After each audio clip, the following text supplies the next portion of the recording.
A respiração renascimento às vezes pode deixar a gente boquiaberto, de boca aberta. Literalmente, de uma forma muito simples. Vamos supor que então você numa sessão ou numa prática, feche os olhos e comece a respirar confortavelmente. Uma inspiração ampla, grande, profunda. E uma inspiração relaxada.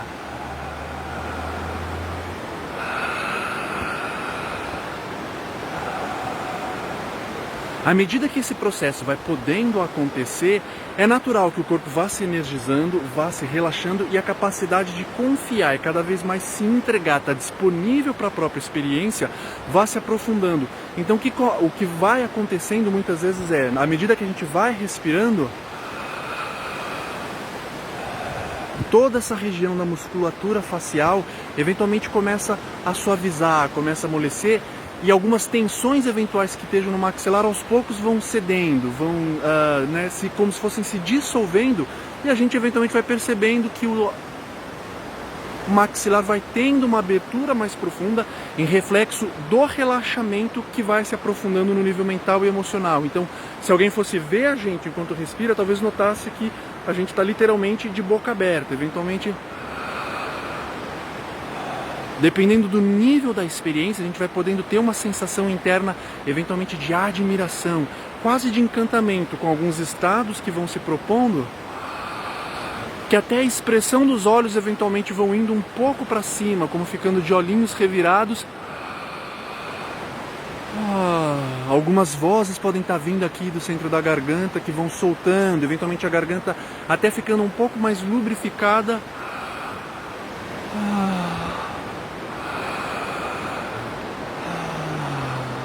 E eventualmente a gente vai podendo perceber que aprofundando essas experiências é como se o corpo fosse de uma forma concreta, suave, às vezes elegante, às vezes um pouco mais visceral, um pouco mais intensa, entrando em estados de prazer. A gente percebe que uma mobilização energética, uma mobilização até mesmo erótica vai acontecendo. Então a respiração vai podendo não só ficar mais profunda, mas eventualmente o corpo vai podendo ter uma liberdade de movimento, uma liberdade de expressão, que é como se a gente fosse sendo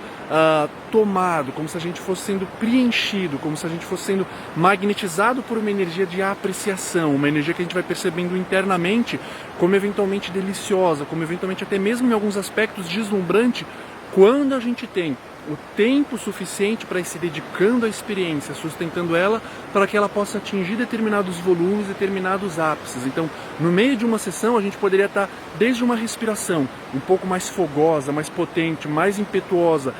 demonstrando determinada qualidade de prazer, como e a gente vai deixando que essa respiração se aprofunde no peito, vá abrindo a garganta, eventualmente vá subindo aqui para o centro mental e às vezes dê uma sensação, ao mesmo tempo que de transcendência, do espaço mental profundo, com determinada capacidade de precisão, mas que se abre para uma dimensão superior, ao mesmo tempo que tem toda uma vigorosidade, uma carga pulsional, até mesmo libidinal participando do processo. O lábio abre, a consciência, a sensação do palato, o céu da boca vai ficando muito preciso e eventualmente isso vai levando para um outro encontro, como se fossem literalmente abrindo canais internos de comunicação entre o centro mental interior e esse centro emocional, e um fosse se conectando, se magnetizando com o outro, permitindo uma globalidade de ser tomado por experiências de prazer, eventualmente de volúpia, que vão sendo extremamente interessantes e que pode deixar a gente muito surpreendido, porque no caso a gente não tomou nenhuma droga, não se refere a nenhum parceiro ou parceira que está deixando a gente eventualmente excitado, mas simplesmente através dessa respiração, através dessa observação da própria experiência. E diferente do Vipassana e do Zazen, por exemplo, o fato da gente ter uma determinada técnica respiratória e usar mais as mobilizações dela, proporciona eventualmente que a gente entre em algumas regiões de prazer, em algumas regiões de mobilização, que vão trazendo a percepção de determinados internos que podem dar a sensação de opa, tem muita riqueza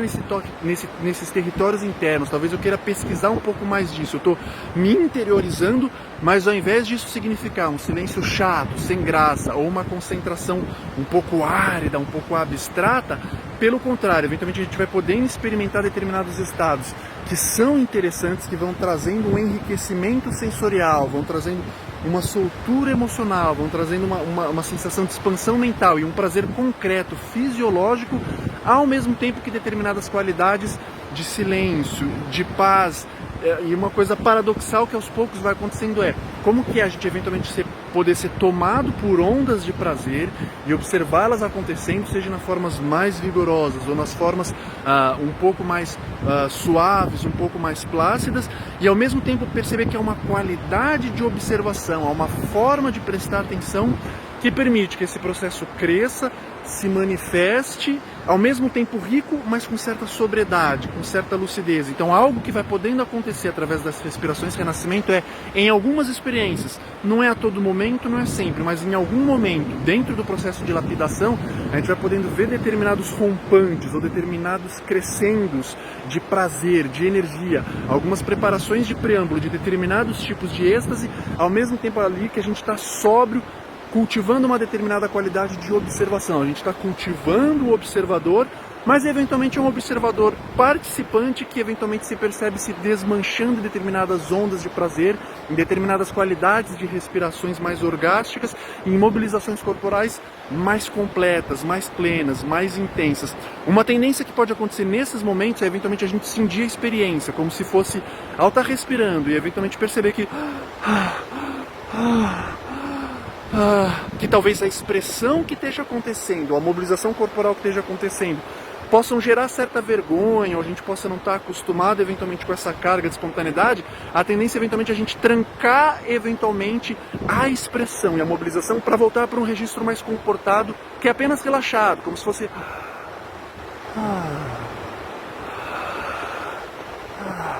Isso ok, é bacana, mas em alguns momentos, quando a gente tem um respaldo, quando a gente vai se permitindo, se liberando de determinadas operações superegóicas básicas, por assim dizer, a gente vai percebendo que as expressões vão podendo ficar muito mais criativas, que a gente não precisa cindir, que a gente não precisa, de certa forma, castrar as expressões que vão acontecendo, e isso vai permitindo o crescendo, vai permitindo a formação de determinados estados internos que podem ser extremamente interessantes, podem ser uma carga de prazer muito verdadeira, e isso vai criando um outro registro de meditação. Então, eventualmente,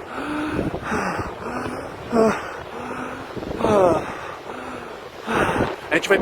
permitindo, vai percebendo que o rosto pode estar se desmanchando em prazer, que a gente vai ficando de boca aberta, que os olhos vão revirados, e no bom sentido a gente vai perdendo o controle sobre várias micro-inibições que em geral tendem a estar no nosso corpo, que a gente nem percebe, e à medida que o nosso rosto eventualmente a gente percebe por dentro, vai ficando até mais luminoso, eventualmente até mais brilhante, mais fulgurante, mais colorido, a gente vai podendo reavivar determinadas experiências de satisfação interna, de prazer, que dão um barato. Algumas pessoas podem, caramba, nossa, eu respirei e dão um barato. E a importância não é que podem ser apenas momentos agradáveis, mas é que essas experiências em contexto meditativo, em contexto terapêutico, eventualmente podem ir mudando a nossa associação de interiorização, de meditação, de eventualmente um silêncio interno com determinadas qualidades de prazer que aos poucos podem ir reverberando, podem ir mudando positivamente a nossa relação com o mundo. Então, por isso, o prazer, a mobilização eventualmente mais erótica, mais libidinal, em diferentes aspectos que ela podem acontecer, são um processo interessante que podem ser lapidados a partir de determinadas etapas, através do renascimento da terapia corporal em geral, porque isso vai mudando eventualmente alguns manejos da nossa personalidade, em relação aos nossos humores, em relação aos nossos pensamentos, que ao pouco podem significar transmutações bastante interessantes na nossa relação com o mundo. Então esse é um primeiro ponto que mostra aí um diferencial, um ponto que diferencia a introdução à meditação, ao silêncio, através das respirações de renascimento e de, por exemplo, técnicas mais tradicionais, como o Zazen, como o Vipassana,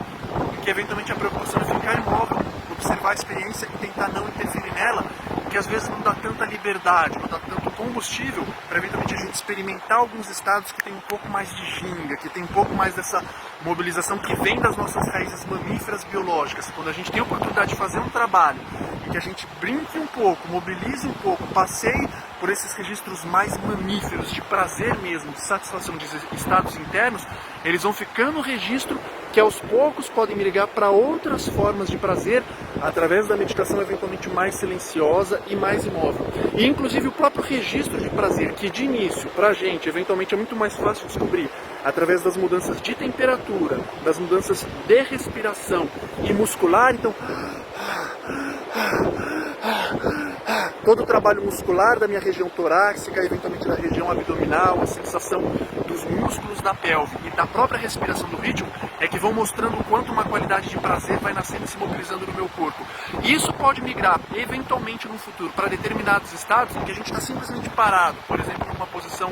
de meditação, de semilótus, e às vezes a concentração vai se adensando tanto internamente que não necessariamente há nenhuma mobilização respiratória, nenhuma mobilização muscular, mas a simples percepção do estado mental extremamente profundo, eventualmente da consciência óssea, um certo magnetismo, um certo prazer se mostra nesse estado imóvel, eventualmente aquela concentração do yogi que fica ali por horas, mas há um prazer extremamente refinado, como se tivesse um pouco menos de elemento fogo, a respiração e o músculo participasse menos, mas houvesse um certo caráter etéreo que pra gente, quando está nesses estados, ele é substancial, ele é concreto. E eventualmente essa região pode ser um pouco mais conquistada, a gente pode entrar nela com um recheio experiencial muito mais interessante, que dê combustível para a gente sustentar alguns períodos, algumas práticas de meditação, quando a gente vem com esse trabalho respiratório e a gente ganha essa liberdade de trabalhar músculo, trabalhar a respiração, se permitir fazer caras e bocas, ficar de boca aberta, ficar com os olhinhos revirados, para aos poucos perceber que determinadas energias parece que vão ficando, estufando garganta, estufando tórax e abrindo o caminho para o mental, através desses estados de inicialmente um pouco mais escandalosos, para aos poucos migrar para estados mais calmos, mais serenos, e que parece que não tem nada acontecendo, mas alguma energia ascendente, alguma inflamação interna acontece, que a gente percebe que determinados estados de elevação extremamente prazerosos, ao mesmo tempo que extremamente concentrados, vão podendo acontecer. Estados que a gente poderia chamar de estados yógicos, mas que tem raiz nessa experiência dos prazeres mais básicos que uma simples respiração, com eventualmente algumas técnicas aqui e ali, com alguns artifícios aqui e ali, pode ir trazendo pra gente, trabalhando alguns registros de vergonha, de autoimagens, de eventuais inibições, de contrações, através dessa expansão do prazer, a gente abre caminho para determinados estados que a gente poderia chamar aí de yógicos, determinados estados de êxtase, que estão mais pautados na imobilidade e eventualmente na extrema concentração, mas com essa carga de espontaneidade e de autoliberdade por trás. Então, esse é um casamento sofisticado, que eventualmente vai interessar mais alguns tipos de pessoas do que outros, mas que é possível de acontecer em alguns momentos e pode ser bastante interessante.